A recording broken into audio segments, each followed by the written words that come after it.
Hello friends, कैसे हैं आप सब। उम्मीद है आप सब मस्त होंगे, पढ़ाई भी बिंदास चल रही होगी। तो आज हम लोग बात करेंगे जो हमारा माइनर सब्जेक्ट है बीएससी बीए या बीकॉम फर्स्ट ईयर में, ठीक है, हिंदी काव्य।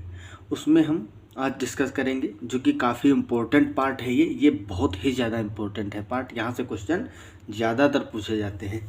तो हिंदी काव्य साहित्य का जो काल विभाजन है उसको पहले हम देखेंगे कि काव्य साहित्य जो है उसका काल विभाजन किस तरह से है।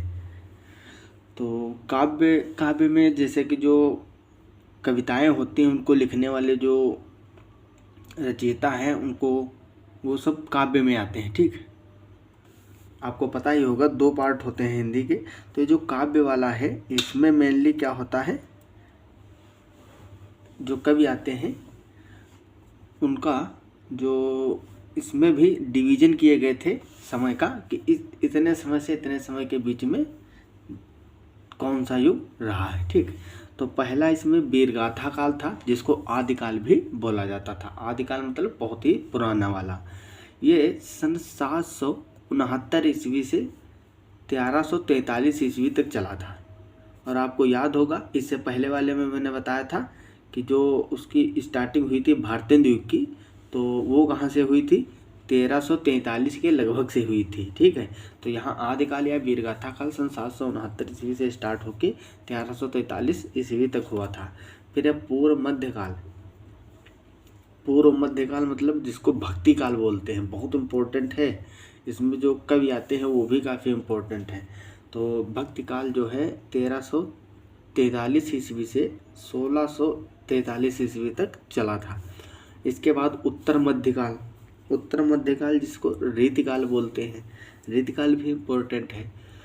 1643 ईस्वी से 1868 ईस्वी तक।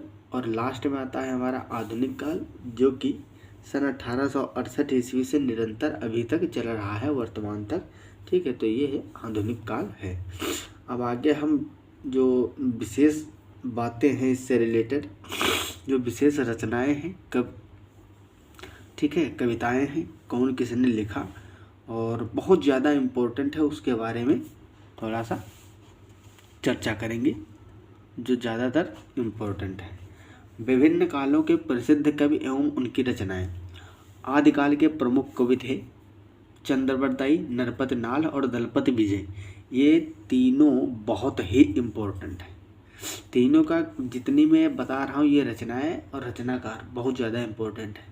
चंद्रवरदाई ने पृथ्वीराज रासो लिखा था, नरपत नाल ने लिखा था बीसल देव रासो और दलपत विजय ने खुमान रासो। ये इनकी रचनाएं हैं, प्रमुख रचनाएं हैं, ठीक है। इसमें से जो पृथ्वीराज रासो है ये बहुत ज़्यादा इम्पोर्टेंट है, चंद्रवरदाई ने लिखा था। फिर अगला इसी में था सॉरी भक्तिकाल, ठीक है।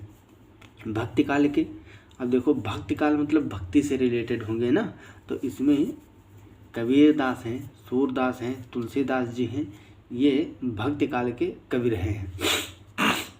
अब कबीरदास की जो बहुत ही फेमस रचना थी उसमें देखो बीजक और कबीर ग्रंथावली, ये बहुत ज़्यादा इम्पोर्टेंट है। बीजक बहुत पूछता है। बीजक रचना कबीरदास की थी जो कि भक्तिकाल के कवि थे। कबीर ग्रंथावली, कबीर वचनावली, ठीक है। सूरदास की देखो सूर सागर, साहित्य लहरी, गोवर्धन लीला और सौरभ चीसी, ये रचनाएं हैं प्रमुख सूरदास जी की। तुलसीदास जी ने तो ये तो बहुत ही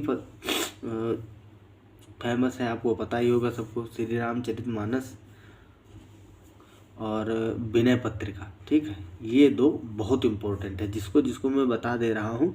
जैसे सूर सागर है और साहित्य लहरी, ये सूरदास जी की काफ़ी इम्पोर्टेंट है। और बीजक रचना जब कबीर जी से बनाएगा क्वेश्चन तो बीजक ही पूछेगा। तो जिसको अंडरलाइन कर रहा हूँ इसको तो 100% याद करना है, बाकी ये याद इम्पोर्टेंट सब है, ठीक है। तुलसीदास की अगली थी जानकी मंगल, पार्वती मंगल, दोहावली, गीतावली, ये सब रचनाएं किसकी हैं, तुलसीदास जी की ही हैं, ठीक है। दोहावली और गीतावली के थोड़े थोड़े पार्ट हमको कक्षा 11 और 12 में पढ़ाए जाते थे, याद होगा ना। ऊपर लिखा रहता था चैप्टर का नाम गीतावली से, दोहावली से, तो कुछ कुछ पार्ट उसके रख दिए गए थे, हम लोग पढ़े थे। अगला है रीतिकाल।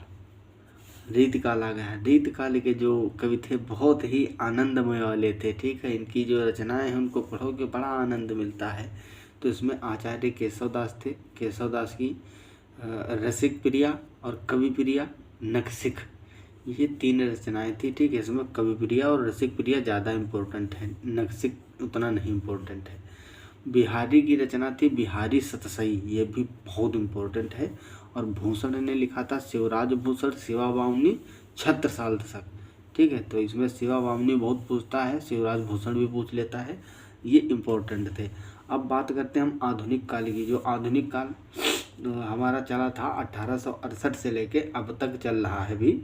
इसमें अयोध्या सिंह उपाध्याय हरिऔध, इनकी रचना है प्रिय प्रवास, ये इम्पोर्टेंट है। प्रिय प्रवास है, रस कलश है और पद्य प्रसून, ये 3 रचनाएं थी अयोध्या सिंह उपाध्याय हरिऔध की, जो कि आधुनिक काल के रचयिता या कवि बोलेंगे हम, क्योंकि काव्य पढ़ रहे हैं। मैथिली शरण गुप्त। मैथिली शरण गुप्त का साकेत जो है, ये साकेत क्या है, ये इनका महाकाव्य है, ठीक है। जब मैथिली शरण गुप्त का काव्य पूछा जाएगा तो साकेत है, इसको याद रखना। जयद्रथ वध और यशोधरा, ये इम्पोर्टेंट रचनाएं थी इनकी। अब हम बात कर लेते हैं कुछ दूसरे इम्पोर्टेंट पॉइंट्स की, ठीक है। ये भी बहुत ज़्यादा इम्पोर्टेंट है। अब यहाँ हम देखेंगे अगले पार्ट में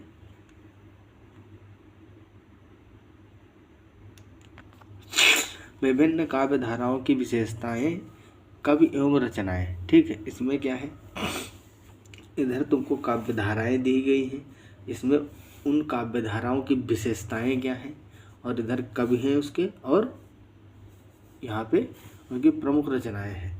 तो मान के चलो वही जो भी हम पढ़े थे वही है रिलेटेड। वीरगाथा काव्य धारा जो थी आदिकाल की, इसके विशेषताएं क्या थी, क्या विशेषताएं थी, क्या विशेष बातें थी उस टाइम के जो बनती थी रचनाएं, उन रचनाओं में क्या भाव दिखते थे, ठीक है। जो वीरगाथा काल था, वीरगाथा काव्य धारा जो थी, काव्य धारा मतलब काव्य की जो धारा उस टाइम बह रही थी, जो रचनाएं की जा रही थी, उनमें क्या भाव थे असल में, ठीक है। तो उनकी विशेषताएं हम देखते हैं।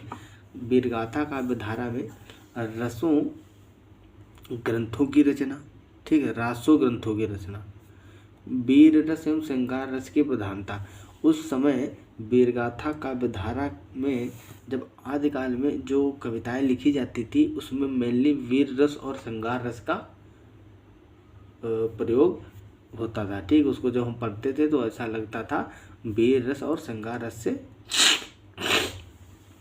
झलक रही है। और आश्रयदाताओं की प्रशंसा, डिंगल एवं पिंगल भाषा तब यूज की जाती थी।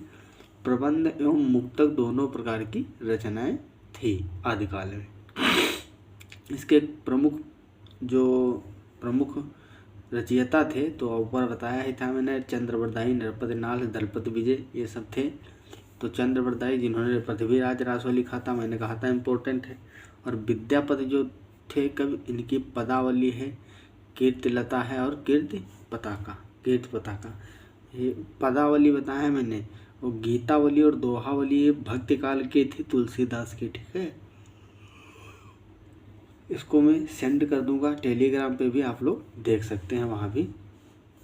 भक्ति काल निर्गुण काव्य धारा। अब भक्ति काल में भक्ति काल को 2 काव्य धाराओं में बांटा गया था, निर्गुण काव्य धारा और सगुण काव्य धारा, ठीक है। या कृष्ण भक्ति और राम भक्ति के नाम से जान सकते हो। देखो ऐसा समझो, जो भक्ति काल था, भक्ति काल में भक्ति से रिलेटेड, ठीक है, ज़्यादातर चीज़ें थी। तो भक्ति काल में क्या हुआ, एक पार्टिकुलर समय ऐसा चला था जिसमें श्री कृष्ण भगवान के बारे में ज़्यादातर लिखा था लेखकों ने। और फिर उसके बाद में एक पार्टिकुलर टाइम आगे का जो आया था, एक हिस्सा था भक्ति काल का, जिसमें श्री रामचंद्र भगवान के बारे में लिखा गया था। तो इसीलिए उसको जो कृष्ण वाला था, पीरियड, टाइम पीरियड, उसको निर्गुण काव्य धारा बोला गया था, और जो राम भक्ति वाला था उसको सगुण काव्य धारा बोला गया था। ठीक है, इसी तरह से इस निर्गुण काव्य धारा या इसको ज्ञानाश्रय कृष्ण भक्ति काव्य धारा भी बोलते हैं, और सगुण काव्य धारा को राम भक्ति काव्य धारा बोलते हैं। अब चूंकि ये जो कृष्ण भक्ति काव्य धारा है, ये निर्गुण काव्य धारा है, इसमें भी दो पार्ट थे, संत काव्य धारा और सूफी काव्य धारा। ये जो श्री कृष्ण भगवान के बारे में लिखते थे, इसमें भी दो टाइप के इंसान हुआ करते थे। एक थे जो संत टाइप में थे और वो कविताएं लिखते थे, अपने हिसाब से श्री कृष्ण को प्रकट करने की कोशिश करते थे, और एक थे सूफी, ठीक है, जिसमें जायसी जी थे, ठीक है, उस्मान थे, ये सब सूफी काव्य धारा या प्रेमासई शाखा में आते हैं। तो हम भक्त काल की जो पहली है काव्य धारा निर्गुण काव्य धारा, उसमें भी जो संत काव्य धारा इसकी बात करते हैं ज्ञानाश्रय की।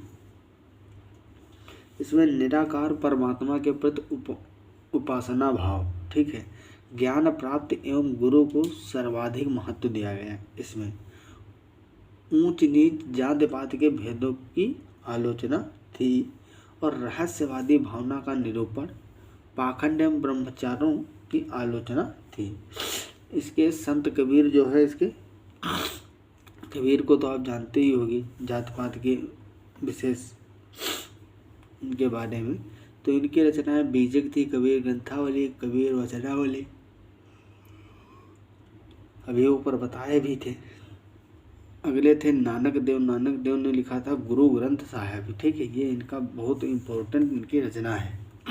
फिर सूफी काव्य धारा में आए, जिसको प्रेमाश्रयी शाखा बोलते हैं। इसमें प्रेम भावना द्वारा परमात्मा की प्राप्ति, ठीक है, लैंगिक प्रेम से लौकिक प्रेम से अलौकिक प्रेम का सृजन, इमेजिनरी चीजें थी ज़्यादातर, हिंदू संस्कृत का चित्रण, ठीक है, जो हिंदू संस्कृत थी उसका चित्रण इसी में मेनली स्टार्ट हुआ था। इतिवृत्तात्मक अतिशयोक्ति और फारसी मसनवी पद्धति, इसमें जायसी और उस्मान दो प्रमुख लेखक थे इसके, ठीक है, कवि थे। जायसी की रचना है पद्मावती, ये काफ़ी इम्पोर्टेंट है जायसी की, ठीक है। और अखरावट आखिरी कलम, याद रखो या ना रखो, आखिरी कलम भी इम्पोर्टेंट, लेकिन पद्मावत ज़्यादा इम्पोर्टेंट है, जायसी की रचना थी, ठीक। ये प्रेमाश्रयी शाखा के कवि थे। उस्मान जो है इनकी थी चित्रावली।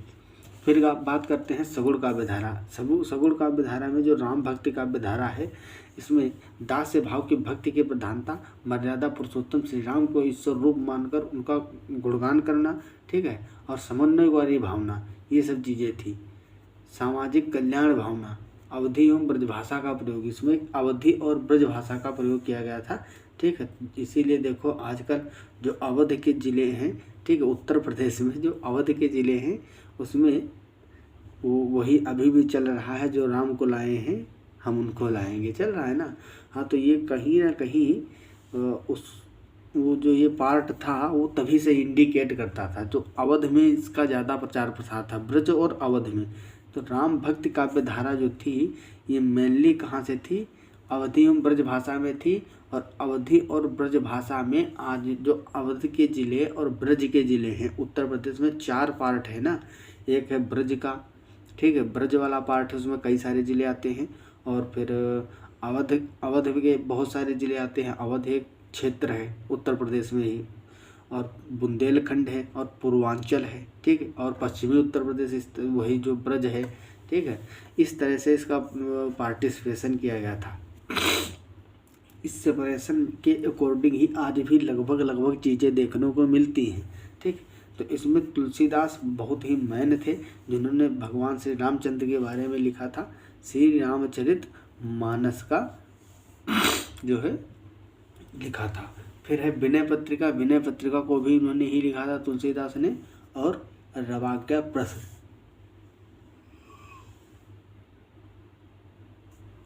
अग्रदास भी साइंटिस्ट थे उन्हीं इसी टाइम के, हम इनको साइंटिस्ट ही बोलते हैं, हिंदी के साइंटिस्ट, ठीक, हिंदी में खोज करते थे और लिखते थे। तो जो हिंदी के साइंटिस्ट थे अग्रदास, इन्होंने रमाष्टयाम और राम ध्यान मंजरी ये 2 रचनाएं लिखी थी, ठीक है। तो इस तरह से हमारा ये टाइम पीरियड था। अब आगे अगर देखें तो यहाँ भी कुछ इम्पोर्टेंट है। यहाँ देखो कृष्ण भक्ति काव्य धारा। कृष्ण भक्ति काव्य धारा जो थी, श्री कृष्ण की लीलाओं का वर्णन, सखा भाव की भक्ति की प्रधानता, वात्सल्य एवं श्रृंगार रस की प्रधानता। इसमें श्रृंगार रस की ज़्यादा प्रधानता थी। जहाँ किसी श्री कृष्ण भगवान के बारे में बताया जाएगा तो उसमें जाहिर सी बात है क्या होगा, श्रृंगार रस की तो भावनाएं उत्पन्न ही होना है। श्रृंगार रस को प्रधानता दी गई थी उस युग में। भावुकतापूर्ण सरलता और प्रकृति का उद्दीपन रूप में वर्णन। ठीक है, इसमें सूरदास मेन कवि थे। सूरदास ने लिखा था सूर सागर साहित्य लेडी और सूर पचीसी। नंददास इन्होंने भंवर गीत, रसमंजरी और विरह मंजरी लिखा था। रीतकाली काव्य धारा। रीतकाली काव्य धारा में जो है श्रृंगार रस की रचनाएं और नारी सौंदर्य का विलासितापूर्ण चित्रण, आश्रयदाताओं की प्रशंसा, काव्य शास्त्रीय नियमों पर आधारित रचनाएं, अलंकारों का चमत्कारिक प्रयोग। इसमें केशवदास बिहारी लाल थे। बिहारी लाल की ये रचना बहुत इंपॉर्टेंट है भैया, याद जरूर कर लेना, बिहारी लाल ससाई। ठीक है, और केशव प्रसाद की जहांगीर, जसचंद्रिका, रतन बावनी और कविप्रिया। इनकी कविप्रिया बहुत इंपॉर्टेंट है। ठीक है, कविप्रिया। आधुनिक कविता जो द्विवेदी युग की थी, यथार्थ प्रधान भाव, स्वदेश प्रेम की अभिव्यक्ति यहाँ से जागने लगी थी थोड़ी थोड़ी। ठीक है, स्वदेश प्रेम की। और मेनली कब जागृत हुई है, जब प्रगतिवादी आया है युग, प्रगतिवादी काव्य धारा। यहाँ देखोगे आप देश के प्रति बहुत ज़्यादा जागरूकता देखने को मिलेगी। जो इस प्रगतिवादी काव्य धारा की जब तुम आप रचनाएं पढ़ोगे, कविताएं पढ़ोगे, तो आपको राष्ट्र के प्रति इतनी सारी अंदर से उत्तेजनाएं आएंगी। ठीक है, बहुत ज़्यादा। जो आधुनिक कविता थी द्विवेदी युग की, इसमें भी स्वदेश प्रेम की अभिव्यक्ति थी, समाज सुधार की भावना थी। क्यों? क्योंकि इससे पहले ये सारी भ्रांतियां ही नहीं थी, ज़्यादा बिगड़ा हुआ हमारा समाज नहीं था। ठीक है, बहुत पुरानी बात की जाए, कृष्ण भक्ति काव्य धारा, राम भक्ति काव्य धारा, या उससे भी पहले आदिकाल की, धीरे धीरे क्या होता गया कि बहुत ज़्यादा भ्रांतियाँ फैलने लगी समाज में, तो उसको सुधारने के प्रयत्न किए जाने लगे थे। आधुनिक कविता जो थी द्विवेदी युग की, वहीं से। इसमें अयोध्या सिंह उपाध्याय, हरिवोध मैन है और मैथिली शरण गुप्त, ये भी बहुत इंपॉर्टेंट है। तो इसमें देखो प्रिय प्रवास, वैदेही वनवास और चुभते चौपदे। इसमें प्रिय प्रवास, वैदेही वनवास इनके बहुत इंपॉर्टेंट है, अयोध्या सिंह उपाध्याय, हरिवोध के। मैथिली शरण गुप्त के साकेत, अघन, यशोधरा। इसमें साकेत इनका महाकाव्य है जो कि बहुत पूछा जाता है। अगला था छायावादी काव्यधारा। ये जो आधुनिक कविताएं हैं उन्हीं में पार्ट है। छायावादी काव्यधारा है, प्रगतिवादी काव्यधारा और प्रयोगवादी। जो छायावादी काव्यधारा, इसमें रहस्यवाद की प्रधानता थी, मानवतावादी दृष्टिकोण, राष्ट्रीयता एवं नारी महत्व का वर्णन। अब देखो धीरे धीरे तुमको रिलेटेड चीज़ें से रिलेशन मतलब मिलने लगा होगा। आप देखो नारी महत्व पहले बहुत ही एकदम नहीं था। ठीक, तो उसको धीरे धीरे बढ़ावा देना चालू हो गया था। ठीक है, यहाँ से। और राष्ट्रीयता के प्रति भी वर्णन काफ़ी किया गया। प्रतीकात्मकता, व्यक्तिवादी भाव एवं अतिशय भावुकता। इसमें जयशंकर प्रसाद और महादेवी वर्मा मैन थे। जयशंकर प्रसाद की रचनाएं काफ़ी इम्पोर्टेंट है। झरना, लहर, आंसू, कामायनी। कामायनी इनका महाकाव्य है जो बहुत पूछते हैं। मैं साथ साथ सारी चीज़ें बताता रहूँगा। महादेवी वर्मा की निहार, नीरजा, संधिनी, सप्तपर्णा, ये प्रमुख रचनाएं हैं। अब आती है बात प्रगतिवादी काव्यधारा की। प्रगतिवादी काव्यधारा ये भी बहुत अच्छी है और इसकी जब आप रचनाएं, कविताएं पढ़ोगे तो बहुत आनंद मिलेगा आपको। इसमें परंपरा का विरोध किया गया था। ठीक है, जो इसकी कविताएं थी उसमें पढ़ोगे तो परंपराओं का विरोध इसमें दर्शित होगा। शोषितों की दुर्दशा का चित्रण, जो भेद लोगों के साथ भ्रष्टाचार हुआ, ठीक है, शोषण हुआ, उनके बारे में लिखा गया था, उनकी कहानियाँ लिखी गई थी। तो शोषितों की दुर्दशा का चित्रण किया गया था। क्रांति की भावना, मैंने कहा था ना जो प्रगतिवादी युग था उसमें क्रांति की भावना उमड़ उठी थी। ठीक है, उसकी जब आप कविताएं पढ़ोगे तो एकदम खून खौलने उठता है। ठीक है, इतनी उत्तेजनाएं आ जाती हैं। मार्क्सवादी दर्शन का प्रभाव, सामाजिक विषमताओं का चित्रण। इसमें सूर्यकांत त्रिपाठी निराला और रामधारी सिंह दिनकर थे। जो रामधारी सिंह दिनकर थे ये बहुत ही अच्छे अच्छे तो मान के चलो सभी थे कवि कवि, लेकिन इन्होंने देश प्रेम के बारे में बहुत लिखा है। ठीक है, इतना लिखा है, बहुत लिखा है। ज़्यादातर ये देशभक्त के बारे में ही लिखे हैं। ठीक है, प्रगतिवादी युग के थे भी ये कवि। तो सूर्यकांत त्रिपाठी निराला की प्रमुख रचनाएं हैं जूही की कली और बेला। ठीक है, अब ये जो है रामधारी सिंह दिनकर, इनकी कुरुक्षेत्र बहुत ज़्यादा पूछा जाता है। कुरुक्षेत्र किसकी रचना है? तो प्रगतिवादी युग के जो कवि थे हमारे रामधारी सिंह दिनकर, इन्होंने लिखा था। और रश्मि रथी है सावधेनी। अगला है प्रयोगवादी काव्यधारा। तो प्रयोगवादी काव्यधारा, इसमें अगर बात करें तो घोर वैयक्तिकता, अति यथार्थवादी दृष्टिकोण, कुंठा और निराशा, सामाजिक एवं नैतिक व्यवस्था के प्रति विद्रोह, उपमानों एवं प्रतीकों की नवीनता। ठीक, इसमें सच्चिदानंद हीरानंद वात्स्यायन अज्ञेय। ठीक है, पूरा नाम होता है, खाली अज्ञेय जनरली हम लोग पढ़ते हैं, इनका पूरा नाम सच्चिदानंद हीरानंद वात्स्यायन अज्ञेय होता है। आंगन के पार द्वार, हरी घास पर छड़ भर और आंगन के पार द्वार, ये इन्होंने लिखा था। भवानी प्रसाद मिश्र जो मिश्र थे, गीत फरोश लिखे थे। इनकी ये रचना जो है बहुत इम्पोर्टेंट है। ये भी प्रयोगवादी काव्यधारा के कवि रहे हैं। तो आई होप आप लोगों को ब्राइटली ये समझ में आ गया होगा कि हमको पढ़ना क्या है आखिर, और ये सारी चीज़ें बहुत इम्पोर्टेंट थी। अब ये कुछ रचनाएं हैं, इसको भी हम देख लेते हैं, जो कि काव्य से बहुत ही इम्पोर्टेंट है। इसमें मैं जिस पर टिक लगाता जाऊंगा उसको तुमको याद जरूर कर लेना है। अनामिका सूर्यकांत त्रिपाठी निराला, अर्धनारीश्वर रामधारी सिंह दिनकर, इसको याद करना है। ठीक है, आंगन के पार द्वार सच्चिदानंद हीरानंद वात्स्यायन अज्ञेय, आंसू जयशंकर प्रसाद, उजली आग रामधारी सिंह दिनकर, उद्धव शतक जगन्नाथ रत्नाकर की लिखी हुई है, उर्वशी रामधारी सिंह दिनकर, बहुत इम्पोर्टेंट है। ठीक है, कवित्र रत्नाकर सेनापति की है, कनुप्रिया धर्मवीर भारती, कला और बूढ़ाचांद सुमित्रानंद पंत, कवितावली तुलसीदास, कवितावली गीतावली। ठीक है, कविप्रिया केशवदास, ये भी इम्पोर्टेंट है। श्री कृष्ण गीतावली तुलसीदास, कामायनी जयशंकर प्रसाद का महाकाव्य है। ठीक है, इसको याद ही रखना है। कितनी नावों में कितनी बार, सच्चिदानंद हीरानंद वात्स्यायन अज्ञेय ने लिखा था। कीर्तिलता विद्यापति, कुरुक्षेत्र रामधारी सिंह दिनकर, ये भी इम्पोर्टेंट है। खुमान रासो दलपति विजय और पृथ्वीराज रासो चंद्रवरदाई, ये तीनों रचनाएं जो है उस टाइम की बहुत ही इम्पोर्टेंट थी। तो इसमें मैं इम्पोर्टेंट आपको बता दूं, गीतावली याद रखना जो कि तुलसीदास की है। ठीक है, चक्रवाल है, चिदम्बरा है सुमित्रानंद पंत की, चिदम्बरा याद रख लेना। चुगते चौबते ये हरिओद की रचना है। छत्रसाल दशक जयद्रथ वध, मैथिली शरण गुप्त का जयद्रथ वध, और जसवंत जस चंद्रिका मधुकर भट्ट की है। जानकी मंगल तुलसीदास की है, ये भी इम्पोर्टेंट है।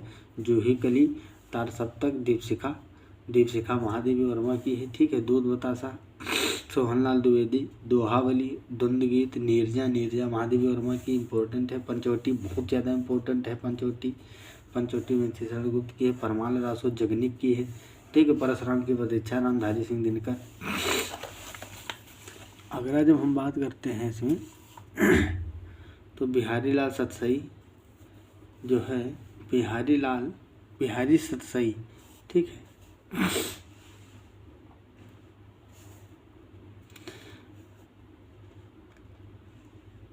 इसमें जो पद्मावत है ये काफ़ी इम्पोर्टेंट है। जायसी की रचना है पद्मावत। ठीक है, परिमल सूर्यकांत त्रिपाठी निराला की है। पल्लव सुमित्रानंद पंत की है। पार्वती मंगल तुलसीदास की है। पूर्वा सच्चिदानंद हीरानंद वात्स्यायन अज्ञेय की है। पृथ्वीराज रासो इसमें नहीं भूलना है, ये किसकी है? चंद्रवरदाई की है। प्रकृति पैंगलम, प्रिय प्रवास भी बहुत इंपॉर्टेंट है जो कि हरिओद जी की है। प्रेम पथिक जयशंकर प्रसाद की है। बावरा अहेरी किसकी है? सच्चिदानंद हीरानंद वात्स्यायन अज्ञेय की। बिहारी सतसई बिहारी लाल की है, ये भैया नहीं भूलना। बिहारी लाल से पूछेगा तो यही पूछेगा, बिहारी लाल सतसई। बिसल देव रासो नरपति नाल बीजक कबीर दास की है।